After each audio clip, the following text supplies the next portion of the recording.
Good evening, ladies and gentlemen. It's a pleasure to be here. So my name is Kevin Gertig. I'm the Executive Director of the City of Fort Collins Utilities. I've been with the utility 37 years, and prior to this, I've had 2 other jobs, so I've been in the field for a little over 44 now, so time flies when you're having fun, but it's been a marvelous place. Technical backgrounds in environmental health, so kind of covering a lot of different disciplines. We have a very diverse staff, everyone from the folks out in the field all the way to PhDs and postdocs in our various disciplines and what it takes to operate a utility, and I'll go into that just a little bit at a high level. A lot of information to cover this evening, but I'll do my best. I'm going to be focusing on the 4 utilities, and then you're going to be hearing more about our newest and latest utility, which is broadband, and you'll be getting a whole other sector on that as well.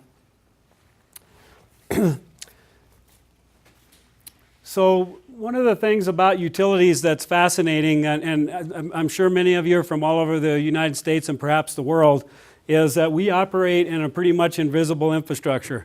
Not a lot of folks really think about what we do, how we do it, so I'm so delighted you're part of the program. But much of our infrastructure obviously is underground. We've talked about the 4 utilities, and in Fort Collins we're very, very unique because for those of the Pacific Northwest or East Coast, name any city, what's the first thing you see when you get off a plane and you go into the city? Right, it's usually overheads everywhere. Yeah. We did not do that, and we made a very, very, our past city leaders are back in the 1960s and 70s made a very diligent effort to underground all of our utilities for electrical. Yes, there's still some above ground, but it's very minimal. And even in the Old Town area around Wood Street here, most of that is actual fiber and cable. It's not power. So if you go 2 blocks from here and take a little jog over just south of here, that's not our power. It looks like power, but those are existing poles that were actually transferred over. Then you get out around the peripheral of Fort Collins, you definitely get into the rural electric. You get into Excel Energy. If you go over an overland trail, those are served by different suppliers, and indeed it's above ground. But in Fort Collins was a marvelous decision. It's really cleaned things up. It also is more expensive, and there's a fair amount of work you're going to learn more about from our electric crews about what it takes to maintain this underground infrastructure. Obviously water, we're very fortunate, a very, very high quality water source. That's why we have a multi-billion-dollar brewing industry among other high-tech industries here in Fort Collins because of the quality of this water, and I'll go into that slightly. Our wastewater systems, we take a great deal of pride of treating that water with an advanced 3-stage biological nutrient removal system with 2 different wastewater treatment plants. I'll go into that a little bit before we return the effluent back to the Cashlaputa River. And then stormwater, which is also a critical part. So every time we get a nice little storm in Fort Collins, we convey that water, and it's really about health and safety. And unfortunately in this city, we've lost lives because of our stormwater infrastructure. And that really accelerated then the whole momentum of the City of Fort Collins stormwater area to really be one of the best in the country, which we are. We're rated number 4 with FEMA right now, Federal Emergency Management. So we have really worked hard on stormwater, yet we still have more work to do. We have one project that's about to happen, and I'll talk about, is an $80 million project in itself. So stormwater is really expensive. It's all underground, and until we have a rain event, most citizens is like, why am I paying this bill for stormwater? We don't have an issue, right? So a lot of infrastructure, and I'm going to attempt to try to cover that. So I'm going to go through a little bit of history. Before that, I typically don't do this, but I was going through just a little bit of history about the waterworks. I primarily started up in the water wastewater area, and then of course now with 4 utilities, you get into a lot of different areas. But this is just a great book by Wayne Sundberg on the first waterworks. I'll talk about it. But I have to say this. So on the 1st of June, 1844, I stuck my stake in the claim of the valley. At that time, the streams were very high, and the valley black with buffalo. As far as the eye could reach, nothing scarcely could be seen but buffalo. I was just returning from New Mexico, and I thought the Poudre Valley was the loveliest spot on earth, and think so yet. I couldn't agree more. And he's really talking about the Pleasant Valley going up to Bigham Hill, and any cyclists and everything else. It's a gorgeous sight. And then the footnote here is that Jonas was probably returning from Taos, and in 1844 Taos was a part of Mexico, of course, and the Arkansas River divided Mexico from the territory claimed by the United States. We live and work and have marvelous water in a beautiful place, and I take it very seriously. I'm a public servant of the great things we do, but I had to read that because I couldn't agree more. And that's going to start me off then with the history. It started as a military fort, as you all know, in 1864. In 1882, residents did vote to build a waterworks system. We had 2 disastrous fires in Old Town, Fort Collins, that burnt the buildings completely to the ground. Obviously, in the 1880s, a lot of construction was wood, not mason. They quickly learned we probably ought to do this in brick and stone, and if you're from the East Coast, we don't really have the history of DC, etc., but indeed they did that. But meanwhile, they decided to build a waterworks. That first waterworks was at Overland Trail, which is what this text is about, which stands today, and it's a marvelous museum, and we continue to enhance it. From there then, we had a lot of issues, by the way, from 1882 after that waterworks. As most of you know, advanced water treatment, including chlorination, did not occur until the 1920s in the United States of America. Waterborne outbreak, which is something I did a lot of studies on back in my EH days, was a significant problem in Fort Collins. And in fact, we had typhoid, we had cholera, and many lives were lost. If you go up to Bigham Hill, and a lot of the grave sites there was due to waterborne illness. Unfortunately, around the world, any world travelers here know that that's prevalent in third world countries, but not in the U.S. thanks to advances in water treatment. So we then continued on that. I will talk more about our water treatment. In 1935, Fort Collins Light and Power from Larimer County was established. That was over at the old over on Mason Street at 117, and that's really where it started. And then in later years, we built what's now one of the finest university energy research centers in the world on North College Avenue. And then I'll talk a little bit more about where we went to that on the far right. Prior to the 1940s, all of our wastewater, sanitary, domestic, etc., went right to the Cache-la-Poudre River. No treatment whatsoever. Not a good thing, obviously, and as the community continued to grow, that was not a good thing. Today we have 2 wastewater treatment plants, but our primary plant is still there, but today it's an advanced 3-stage biological nutrient removal plant. No chemicals on site. We use geothermal energy to heat the building. We use granular activated carbon to remove the odors, so there's no ambient odors. We take all the solids and use anaerobic digestion at another facility, and then we use ultraviolet light for disinfection. So we're using no chlorine, no chemicals, and we're really upped our game in terms of efficiency. I'm very proud of that. We'll talk more about that shortly. In 1968, then we built a larger facility. That's called our Drake Water Reclamation Facility, and it's a 23 MGD, 3-stage advanced biological nutrient removal plant as well with 4 digesters. We're now going to be using our biogas to generate energy at that site. We've always used biogas to heat the digesters, but now we're going to advance that. And it's been a marvelous plant that we've utilized. In 1973, Platte River Power Authority was formed, and 4 cities got together, the cities of Fort Collins, Loveland, Longmont, and Estes Park, to build our own generation facility, which is coal-fire, but I'm very proud to say that over 30% of our energy is renewable, and we're continuing to move that dial to be able to take this offline in the next decade or so, and we're continuing our work on renewables, and I'll talk a little bit more about that. And then finally, in 1980, we created the Stormwater Utility. And again, that's really about protection of life, property, and safety within Fort Collins. Why is stormwater such an issue? You all know we're in a semi-arid climate. We have a mean of about 14 inches a year, but around here, starting about now until we get into the end of the summer, we have frequent downpours, and that's a fair amount of precipitation.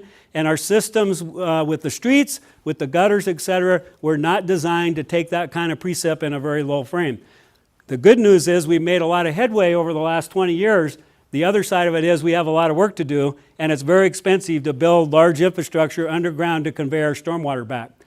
The other thing in stormwater is we're very concerned about pollution. So think about any parking lot where we go to the grocery store, etc., look down after a rain, and what do you see? That nice rainbow effect of hydrocarbons, antifreeze, all of the junk that we have in our environment, and that gets washed right into our stormwater, which goes directly to the Cache-la-Poudre River. There is no treatment when it comes to stormwater. Some cities, yes, that's called a combined combined stormwater system where they treat, and you can imagine the flows in that, like Chicago, a big city, it's huge. In our case, we've always discharged back. What we've done differently, though, is use the environment and utilize very well-constructed wetlands to actually help cleanse that water before it's discharged back. And we measure everything we do in Fort Collins. It's the way we roll. So you can't manage what you can't measure, right? The famous Peter Drucker quote. So we're really into the analytics. I can talk a bit more about that too, but I probably won't be able to get in too far in the old chem or the inorganic for those of you who want to go there. But I'll go there if you want. So let's talk a little bit about our customers. We have a population anywhere from 165 to 172,000, depending on which data source you use. Our customers consist of about 71,500 electric, 35,000 water, 34 to 35,000 in wastewater, and then 43,300 in stormwater. Why the difference? Primarily because of the way our urban growth area has developed. So some of you may get a bill and you may be close to Fort Collins, but you may actually be served by the Fort Collins Loveland Water District. If you're a little bit east, you might be served by the East Larimer County Water District. So over time, what typically happens with cities is other districts start to serve that, and you have these jagged areas, and therefore you have different population growths and different service areas. So that's why you're seeing this little demographic difference of the amount of customers we have. You obviously know this is a great place. It's both very astute, it's educated, it's energetic, it's got all the right ingredients, and we take a lot of pride in providing very high quality services. We have a lot of rentals, and again, continue to change, but not a low-cost place to live. But we've got a median income of about $53K, and then our demographics over time are changing. In the organization, we have about 420 employees that provide you, the citizens of Fort Collins, with high-quality services for all 4 utilities. And it's a fascinating group, and it's multidisciplinary. I'll get into that. So we have 4 service units within that: water resources and treatment. They really consist all the way up on Cameron Pass, all the way through our treatment, and then our storage. Then we have another group called Water Engineering and Field Services. They include stormwater. That takes care of all that underground infrastructure that I talked about, over 500 miles of systems underground. They also perform all the capital infrastructure planning, and they work very diligently on major projects. We have light and power, which you're going to hear more about tonight, which is really the distribution side of the house. We take power from the Rawhide generating facility. We have a number of substations within Fort Collins. We distribute that, and then we maintain and actually do our own design and our construction, which is fairly unique, on all this underground infrastructure for Fort Collins Light and Power. And it's been that way ever since the inception, so you'll hear more about that. Then, as earlier alluded, customer connection is very critical. That's the interface between the customer and the utility. Everything from the billing to the education components to working with press. We've got a whole group that works on graphics, et cetera, customer outreach, et cetera. A very, very key group. This then consists of the 3 departments of electric field services. We have a group of safety and security that works closely with all of our employees, since that's really primary objective, and we do work in a fairly high hazard environment if you think about it. High energy electricity, water, wastewater, chemicals, et cetera, et cetera. And then a very important group as well, as we do a lot of strategic planning, because in Fort Collins, you've already heard about, we have something called the budgeting for outcomes. It's a 2-year budgeting cycle. We just finished our 2019-20 budget back in July. This July, the executive lead team, which I'm a member, we will start the next budget process for 2021 and 2. So it's a continuing, we've really got to be strategic as we plan ahead. We have 2 great boards that provide focus for staff and really look at policy. Any one of you that might have interest in serving that can serve in those capacities. We have routinely, just due to jobs and changes, et cetera.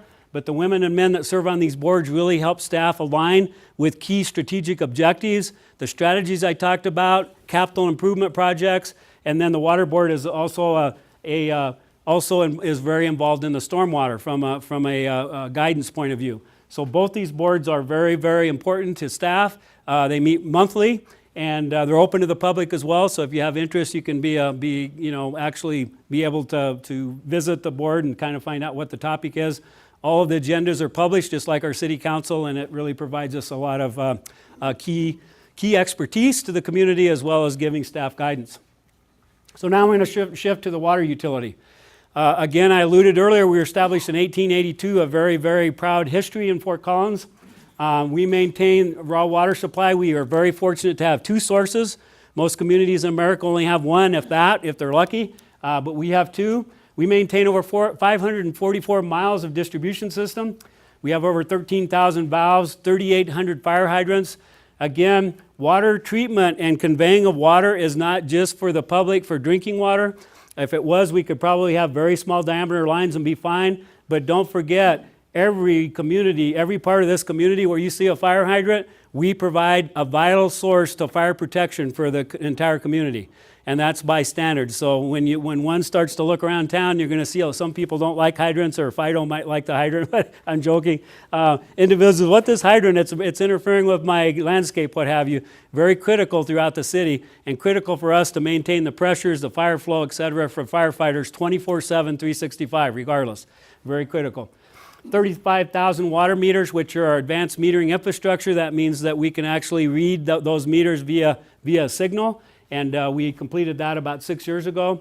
And then we manage a very proactive leak detection program.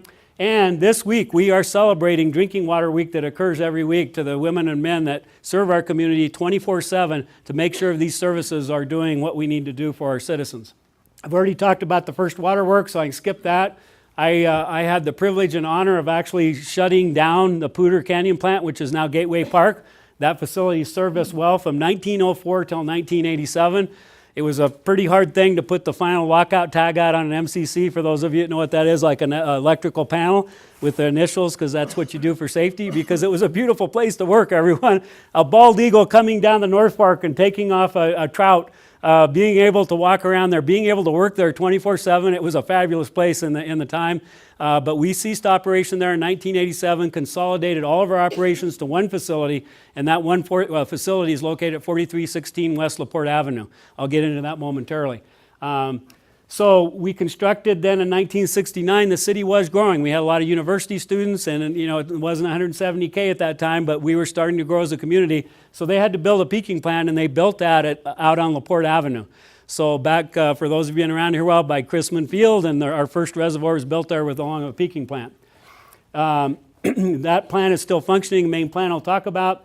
We also built and operate a certified water quality laboratory, which has inorganic, organic, and microbiology sections, and a full staff that does that, as well as the watershed. We sample up within the watershed of over 1,000 square miles.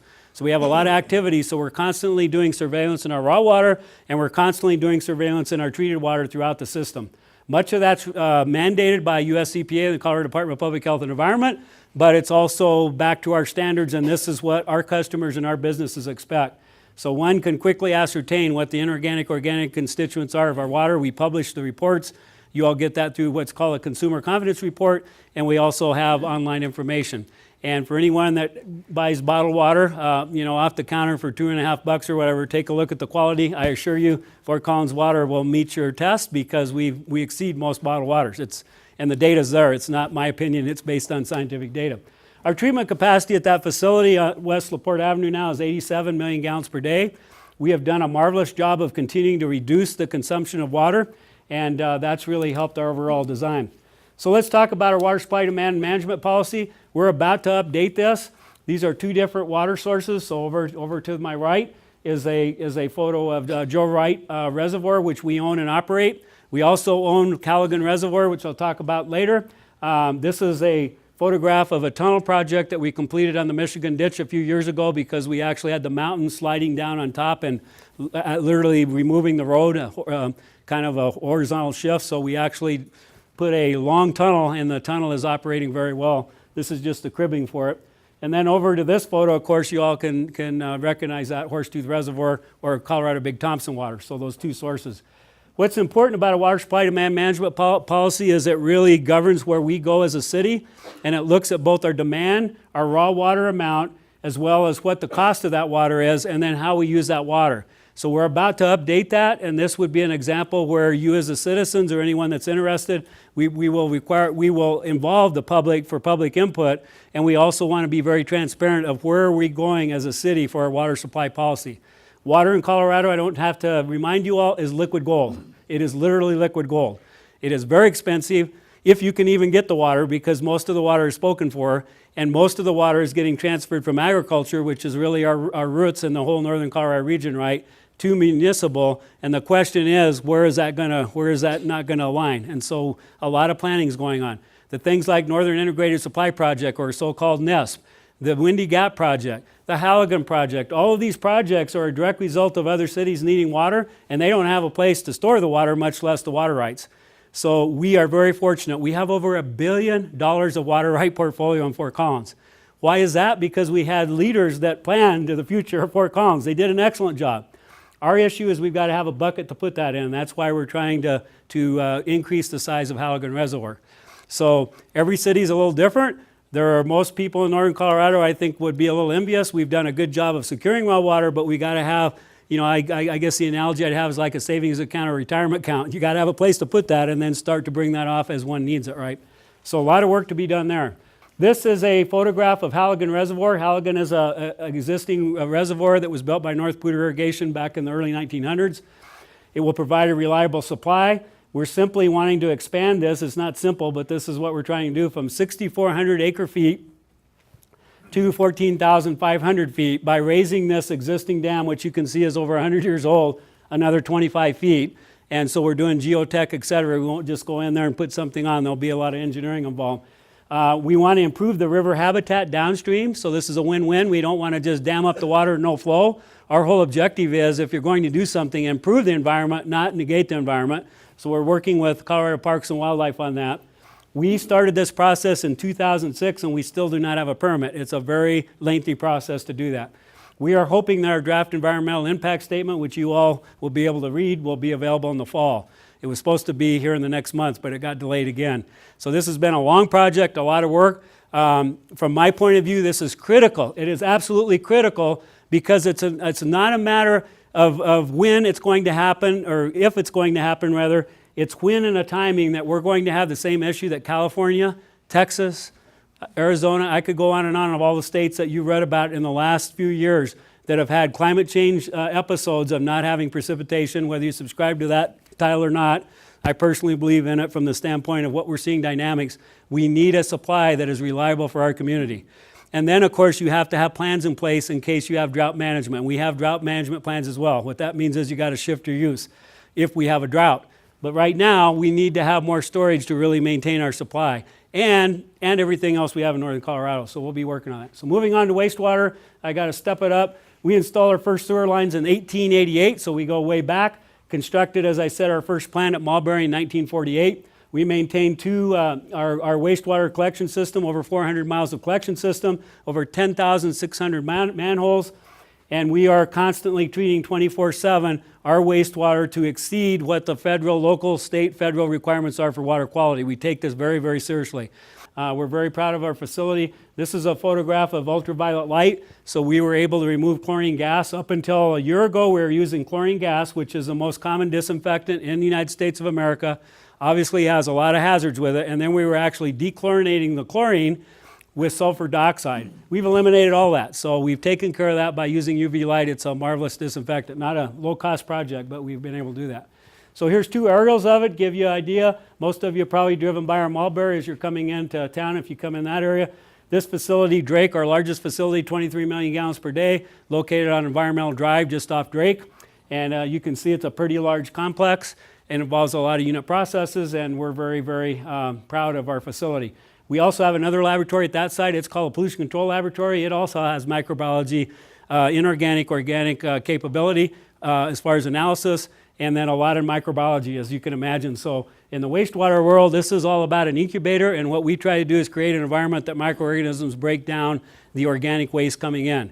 And it's this beautiful thing with microbiology. It works marvelous, but it takes a lot of monitoring, it takes a lot of control, and it doesn't happen by itself. So, so we do a lot of process monitoring. We own and operate a 26,000 acre ranch located north of Fort Collins. It's called Meadow Springs Ranch, and about two decades ago, well over that now, in 1990, we purchased that.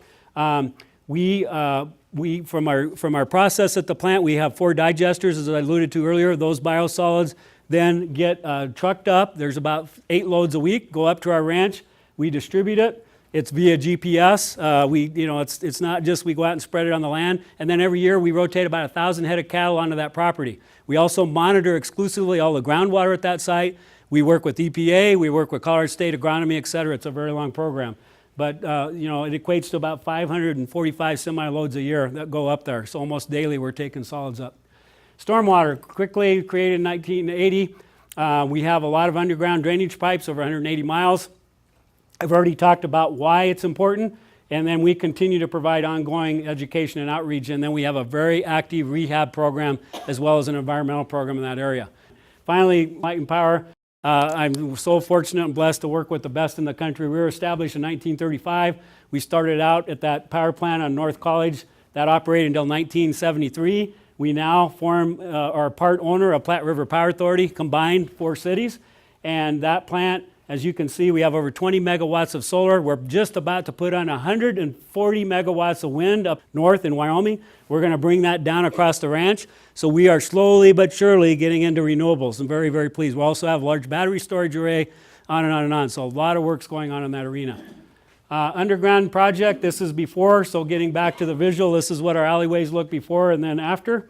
This will be very similar, and the broadband that you'll hear about, it will all be underground. You will not notice our broadband except for the constructability, and it will all be underground. Again, very proud of the colleagues in Light and Power working in a vault here. We serve over 74,000 homes. We have 24/7 outage response. The gentleman in the back, they'll tell you, they're on call 24/7. We rotate that, and they're very, very good about restoring power in a very short time period. When we have either transformer, cable, these assets are getting older. We've been in it about 40 years now, believe it or not. So we're doing a very systematic asset review of our processes. We use things like infrared temperature readings, et cetera, on terminations. We look at the age of the transformer, on and on and on, and then we align that for our continuous improvement program. So all of these folks are working on that. We have 7 substations, which you've seen around town, 16 large transformers, over 900 miles of high voltage circuits. Some of that you can see, whether if you go on Drake, for example, and all that transmission, you can actually see that. And then we have a very large streetlight system, over 11,000 streetlights. The beautiful thing on that, if you're either biking out or in your community, we're changing over to LED. We think we've honed in on the degrees Kelvin, because LEDs can either be too bright and not palatable to our citizens, or they can be not enough. So that balancing act, we've actually, and it's all scientific again, you can measure light, of course, and so we've dialed that in and very pleased with that. Our energy policy is really key. I've already talked about the environment. Our climate action plan is one of the most aggressive in the United States of America. We're very proud of that. We have a lot of work to do, but we're making huge progress. This takes strategic planning. It takes a council to understand it. It takes money. It takes a rate structure, and then it takes alignment to be able to execute that climate action plan. So we continue to work in that arena. So we're setting targets, and then we're modifying as more renewables come online. Some of you are aware of our time of day. That's to some residents, they really have a little issue with it. The key thing here is off-peak hours. It's much less to operate appliances, and basically it's really about timing for our citizens and utilizing some of their new devices. But that program is well underway. Other utilities around America want to adopt exactly what we're doing. This is not something Fort Collins came up with. So SMUD in California, there's a lot of other electric utilities that are wanting to implement time of use. Customer connections, very critically. I already talked, we respond to over 120,000 calls, send over $1 million of bills annually. We reach a lot of people on social media, and I'm kind of skipping through. You can kind of read it. And we've got a huge conservation program going, and we're giving that feedback to our customers so they know that what he or she is doing is making a difference. So we're very, very pleased with that in a very critical group. Finally, looking into the future, I've already alluded, we have water supply planning. We have a commitment to our climate action plan, which means we have to be strategic and aligned to that. We have infrastructure and technology improvements. We're continually trying to keep up on that. Whether we like it or not, that's where things are going. Our customers demand almost instantaneous access. And all of you can do that now, even looking at your bill on your smartphone. If you don't have that, you can get it on the web. And if you don't have that, we will provide hard copies, and we will also do that multi-language. And finally, broadband, you'll be hearing more about our energy policy and a new billing system. So that wraps my portion. I think that, do I still have time, or did I cut into questioning? So indeed, we call that emerging contaminants. And emerging contaminants can be everything from the fisherwomen and men in the audience that might put DEET on and you're out there fly fishing. That contaminant's going to get to the water supply.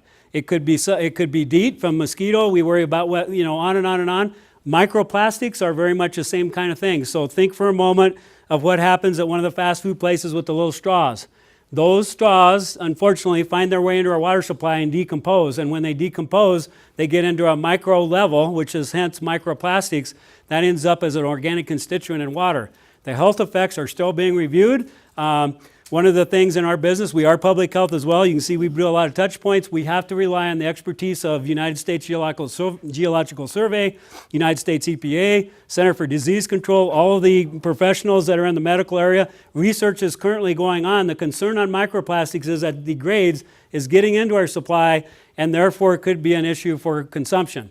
So I want to stress, we don't have that evidence yet, but anything that gets into water that wasn't meant to be there could be a potential issue, right? So we are constantly monitoring, and sometimes we have to go to external sources to actually monitoring. I would say for us in the Front Range of Colorado, we're not near as what it'd be like on a coast or other parts of the U.S. where trash and just not good environmental responsibility is occurring, but it still happens. All of you that get to our watershed know that. People aren't careful. So that will be a continuing emerging contaminant that we will continue monitoring through our watershed project. And for the city of Fort Collins, that requires us outreaching to the expertise, which I've already alluded to, and we will keep up on that. The real concern is we as Americans need to get away from all this stuff that we're throwing away that we can't recycle and can't use, because it gets into the environment and then it decomposes and it either hurts wildlife, us, macroinvertebrates, on and on and on. So that's a little synopsis on it. We will continue. That's our responsibility, is to continue to keep up on the science as well as monitor. So that's kind of a quick one on that. So that was a question on microplastics, yes? Two great questions. So I spent much of my career working on both. So the answer on disinfection is yes, to date we still use chlorine gas. Chlorine is still the best disinfectant to maintain residual. We are wanting to get away from the gas form, which converts to hypochlorous acid, which is a marvelous disinfectant, to more like a bleach, if you will, the sodium chloride. There's a number of them that you can use. That's a multi-million-dollar effort. It's on our CIP, and we're going to do that. What's important about chlorine or any chemical for disinfection is one wants to remove the organic constituents first, so you do not have precursors for other things like trihalomethanes, potential carcinogens, on and on and on. And we indeed measure all of that, so we're very, very concerned about it. The future, many plants, and if you've been to Europe, whatever, they use ozone. We've researched ozone, but it has a half-life. It doesn't last, and it doesn't maintain a residual. In the state of Colorado, from the Colorado Department of Public Health and Environment, we're very regulatory driven for water. They mandate that at the furthest extremity of this system, we must have a trace of chlorine. So, and that's just because water, if I was to leave out a glass of water, it will naturally grow bacteria. It doesn't take that long to wear bacteria. For most individuals, not a problem. It's not a pathogen. But for some individuals, heterotrophic plate count or other types of bacterial forms, a problem. So we have to maintain that to ensure safety of the water, and we do, of course, all the microbiology. Eventually, I see a day where we'll get away from chlorine, but the answer on chlorine is yes, check. Second question was, do we have lead in our system and or what are we doing about it? I was involved, I go back that far, in 1983, 10 years, a good decade before the US EPA mandated testing for lead and copper. We implemented a corrosion control program here in Fort Collins, Colorado. That program still exists today. We have extremely low lead and copper rates, and that's because we're proactive. And remember our source water. Our source water is a low ionic strength water. So think about your high school chem, and for the scientists in the room, you could go to advanced chem, do a titration. Our water is snow melt. There's no buffering capacity. Even our blood is buffered. So without buffering capacity, it has this affinity of wanting to dissolve anything it comes in contact with, especially lead and copper, any kind of metal. It's going to pull it in by valence state. So we studied that, and we actually used something called calcium hydroxide. It's from the earth. It's not synthetic or anything. We've been using that since 1983. And then we use carbon dioxide, and we use carbon dioxide in a carbonic acid, so it's not fizzy like a soda pop, but we bubble it up. It immediately changes the carbonic acid. The lime goes into solution, and we maintain that to reduce the corrosivity of our finished water. So if any of you have a fridge or anything and you see a little bit of white or anything, that's not due to too hard of water. We're actually putting a little bit of hardness into the water to mitigate any kind of dissolution of the two, lead and copper. And all of that's available on our website, by the way. So again, we're data driven. What's important in our business is you can't have an opinion. This is scientifically based on results, and then it needs to be validated. Of course, if you're certified, that means you're doing unknown samples, and you have QA, QC, quality assurance, quality control, and that process is a continuum. So that's my response on that question.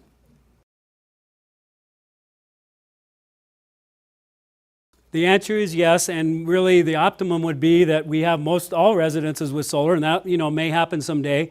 But don't forget, we have large solar arrays, 30 megawatt size, so a small home. So we have programs to really encourage that for our customers, because we believe many customers want to see it and they want to be able to have that and obviously reduce their own power.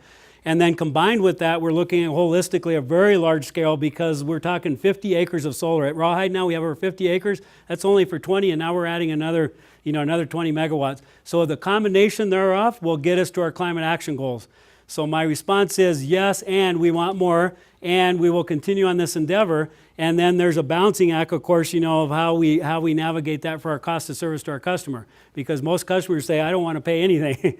And obviously, as long as you use electricity, let's say at 12 o'clock at night, we're still having to maintain the infrastructure from that vault into the home. Someday, it won't be that far in the future, we all know that, we'll have batteries, we'll have a lot of, as technology continues to move, that part may not occur.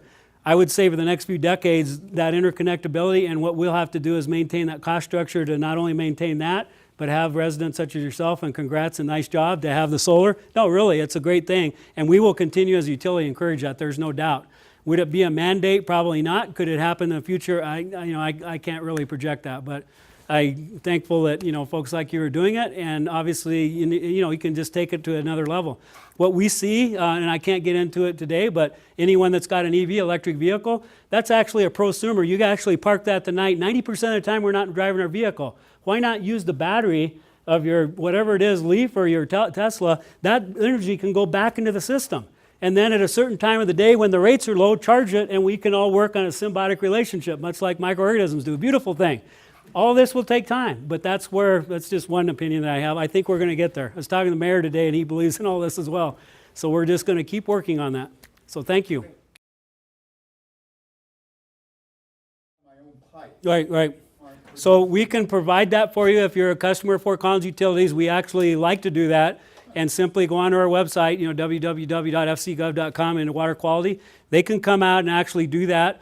The constituent, like the one question came up, lead and copper, one wants to do what's called the first draw, because that's what you're really looking at, is that water sitting there, and you want to, so there's a variety of techniques, but our chemists and technicians can kind of walk you through, get sampling, and give you some results, sir. And then if you want to have more than one result, but absolutely that service is provided, and you as a customer, and we would love more residents to do that. We do have a fairly wide range of water quality stations, fire stations, obviously the hospital, nursing homes, places that we get easy access. We're going out there every week.